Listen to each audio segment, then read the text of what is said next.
Hello, Lily. Thank you for joining Hi. us. Thank you for joining Thank you us so this much. afternoon. I So hope fun you're to be here. sitting comfortably I am. I am. because over 2 billion people won't be sitting comfortably right now, as we found out Yes. from your Yes. film. I think Jackson put it in a very good way when he said that we can spend more on a spacecraft to go to Mars than we can to make sure that 2.5 billion people actually have proper sanitation. So this is incredible, and I'm just wondering when you first heard about the world sanitation problem and when you first came across Mr. Toilet, Jackson. Yeah. I mean, people are like, wow, how in the world would you ever find a guy like this? And it really started from the Bill and Melinda Gates Foundation. They put on this thing called the Toilet Challenge in 2012, where they asked all the major universities around the world to come up with the best toilet, meaning that it was energy efficient, maybe solar powered, reuse the water, all these things. And Caltech University, where I live here in Los Angeles, won that grand prize from Bill Gates. And at first I thought the story was a joke story, like who did the toilet need reinventing? But as I found out more from them, they said, if you think our story is so interesting, you need to contact this guy named Mr. Toilet. And I felt like, wow, the story just keeps getting better and better. And I had a Skype session with Jack, and his Skype name is Urgent Gotta Go. And within like 2 minutes, you just know that he's like the lead character of a film. He said, I need to make poop culture pop culture. And I was like, wow, this has got to be a film. And that's where he's a salesman at heart, isn't he? Mm-hmm. He's an ad guy, Yeah. basically. Yeah, he comes Yeah. up with all these slogans, 007 becomes Lou.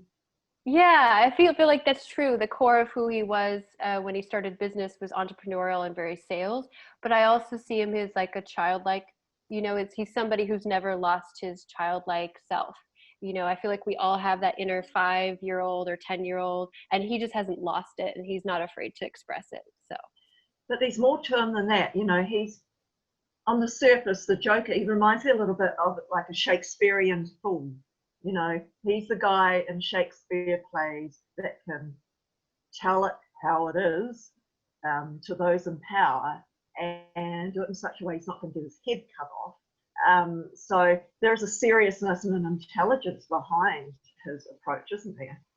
Yeah, that's so true. It's almost like he sees the end result. So however you need to get there, you need to get there. And so even if it means making a fool of himself, he knows that the end result is that change is going to happen.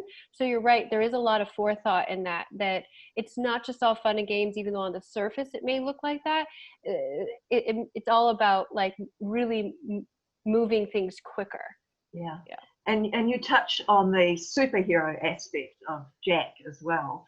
And like all superheroes, their backstory tends to be one of damage, emotional, psychological, and he clearly had quite a difficult background. Do you think he's actually recovered from that, or is he still sort of running from it because he's constantly on the move, isn't he? That's a really good question.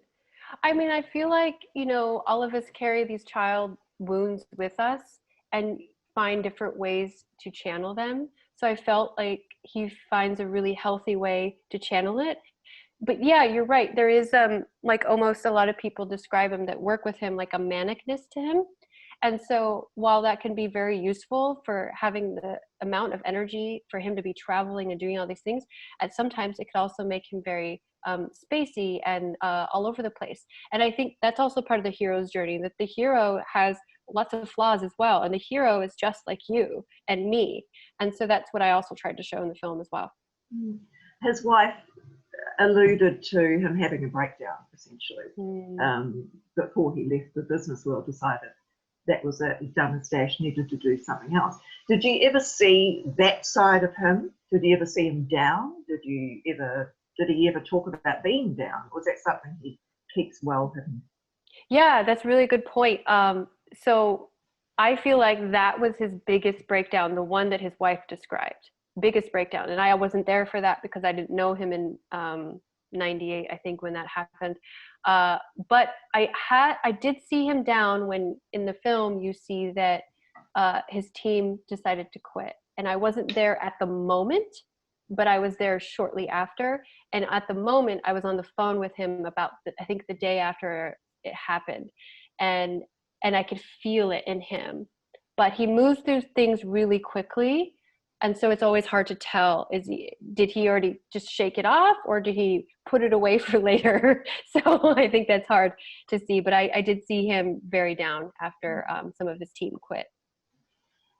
You mentioned before about, you met this guy, he's born to be filmed. Did it ever get to a point that was too much from your perspective as a director? Did he ever try to take over or anything like that? No, I think one thing that was really wonderful is that he had complete trust. He chooses to trust people no matter what, because he believes that if I just trust people, majority of people aren't going to do me wrong, and then the ones that are, I'll move on from anyway and I'll recover. And so he gave me full trust. And I think he saw a lot of himself in me, meaning that I just didn't give up. I shot with him for 5 years in 4 different countries, and then we edited for a year. So he thought, if she's not giving up, then I'm not giving up. But yeah, there are times where it is too much, just because there's so many logistics involved in a documentary there is to begin with, and he's so all over the place and he does so many different things, it's impossible to follow him. But it is worth it in the end. It's totally worth it in the end. Yeah, so back to your journey in India and in China. So what were the main, if you mentioned logistics, the main issues in India? Was it a lot of bureaucracy or anything like that that was difficult from a filmmaking perspective? For sure. I mean, even bureaucracy on the filmmaking end, I couldn't just go and film there. I had to get a visa in addition to a filming permission. And you can't even apply for your visa until you get filming permission. And then you have to list all the things and places you're going to exactly film and why and all this stuff. And that takes lots of Skype calls at 1 a.m. to the Ministry of Foreign Affairs. So like, I dealt with bureaucracy on my end to even get there. And then Jack dealt with bureaucracy on his end to even figure out a plan to work with the government to build additional toilets. So we saw it on both ends, and there's so many people in India, and there's so many different government bodies, and you sometimes just don't know who to talk to and how to make things move. The former Prime Minister of Singapore, you spoke to him in your film, and he basically said Jack and his other WTO, this whole issue is just too big for him. It's too big. Basically, he's going to fail. And in the film, he didn't exactly fail, but he fell well short of the mark. So is this the end of the story? Definitely not the end of the story. He plans to keep going until he's 80. He has a counter on his phone that counts the days he has left to live in this life. And he uses that, believe it or not, as a driver for him to get up every morning and do something. And yeah, there was failures in India for sure, but how he sees it is that I'm trying all these things, and some of them, of course, are not going to work, but I'm not going to sit there and focus on the ones that aren't going to work. And he continues, as you saw in the end of the film, to go back to India and do what he can, whether it means new collaborations, whether it means a smaller project, whether it means whatever it is, he's going to continue to go back. I think he had more successes in China, but the story's not over. So the other aspects that, again, I've never thought about, and I don't know if you had before, you don't think of a lack of sanitation being directly connected to sexual assault, this kind of thing. So were there many stories of that you came across? In the particular villages that we went, there were more stories about other villages that they had known for sure that had happened. But what was always present is a woman's fear about it happening, and not even just the fear about sexual assault, but also an animal attack when you go out at that time, or any type of attack. So there's a fear that even if it hasn't happened, it might, because in the village over, or you heard about a friend, or there's lots of scorpions here or monkeys here that will attack at night.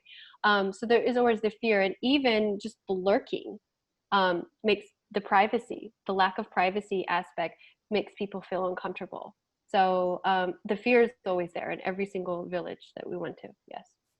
Yeah, it's quite interesting because I think that, we in the West, we take it for granted, like just going to the Completely. toilet. It feels like the safest place on earth, Yeah, and you know? the mentality that Jack talks about, it's a flush and forget it. It's Mm. very easy. Like you go to the movie theater and then you have to go to the bathroom, you flush and you forget it. You haven't even thought twice about what you just had to do to go to the bathroom because you really didn't have to do anything. So that's been very present with me ever since filming this. Is like how lucky we are. Just thinking about your background, you're a journalist, Mhm. uh, and I know obviously those skills as a journalist that you have are great for making documentary. Was there anything about your journalism training that didn't make it great for this kind of documentary, Hmm. if you know what I mean?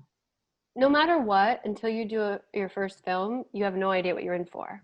And every film's going to be different anyway because it's just different, different country or different crew or whatever. But I feel like this film prepared me for so many different things, business and storytelling and all that. And I feel like I had storytelling through journalism, but I also worked in marketing, so that was a different version of storytelling as well. But I feel the only way to learn was to throw myself in. Journalism didn't at all prepare me for what I was in for this at all. Because journalism can happen in small bites, but this was an act one, act two, act three, and you don't know when to say when. Because we followed him for 5 years, and you can't force somebody's story. It's real life. You can't force it to end. You know. Will So. you continue to follow him? Will there be a Mr. Toilet Oh, #2? Oh my God. People have asked me that before. I think it would be very interesting to see him even in a series, maybe like the day in the life of Jack Sim. But I think like our journey is done. I actually still keep in touch with his kids. But he's hard to keep in touch with because he's always on the go. But I think our journey is done. Our journey is done, but I still keep in touch with his family. His kids are so fun. So, They're amazing, actually. yeah. And he has actually left a legacy. To actually have a World Toilet Day has brought huge attention to this issue, this global issue. And I love that last year's theme was "No One Left Behind" for World Yes. Toilet Day. Yeah, and I love telling people that there isn't even a World Toilet Day every year. People are surprised, so I love that. Yeah. So you talk about keeping in touch with the kids. It's difficult to keep in touch with him. Yeah, it's difficult because he's always on the go, and I mean, think about it. This guy has like, probably 10 Zoom sessions a day, right? And so I can reach him anytime. He'll call, we can call each other anytime, but we know each other so well, there's not much left unsaid. Unless we have to do an interview together or whatever, then it's back to our beautiful dance that we do. But he updates Facebook so often, anybody can find out what he's up to. Do you think he'd have some ideas on COVID? Huh. I know in Singapore they deal with the pandemic a lot differently because they have a lot of hospitals that are prepared for this better than we are. And so that's been just different watching it, not only in Singapore but just in different parts of the world where some places seem prepared and other places don't. Yeah, I think with COVID it's making us realize how important it is, something so simple with washing your hands, which is also connected to sanitation. So he's been talking about that a lot. Right. So I've got a question from Kristen. She wants to know, how do you adjust to the smelly conditions when you're filming? I mean, it can't be very pleasant. Did you want to throw up at any point? Yeah, I mean, that's such a good question. I get that a lot. And I think one thing to remind people is that like I'm at work, and so there's so many other things going on besides just poop. And I know the sights you see in the movie and sometimes are not so settling, but like I have a whole crew there. I am watching what's going on to my left and my right and up and down. And then we're also like, if we're losing sunlight, we're worried about that, and we're changing a lens. So honestly, it was more about, am I telling the story correctly? Am I doing all I can? Am I communicating correctly? And honestly, poop is the last thing I'm thinking about, believe it or not, or smelling. It's almost like I turn all the other senses off, if that makes sense. So no, yeah. Okay. All right. I think that's probably about it today, Lily. Apart from, what will your next project be? Well, I will always stay in the business of probably filming weird people. That's my thing. I love humor and I love people who kind of live off the beaten path. I think I've taken this year to just kind of regenerate and lots of self-care. So I think in the next couple months, my next project will be bubbling. But at this moment, I spent 6 years with this project, so I needed a year sabbatical. I guess you never thought you'd become a toilet expert. Never, never. And every day I get a new message in my in Facebook or DM about like, hey, did you hear about this toilet thing? Hey, did you hear about this? So I want to know. Every day. Excellent. Well, it's lovely talking to you. And lovely talking to you as well.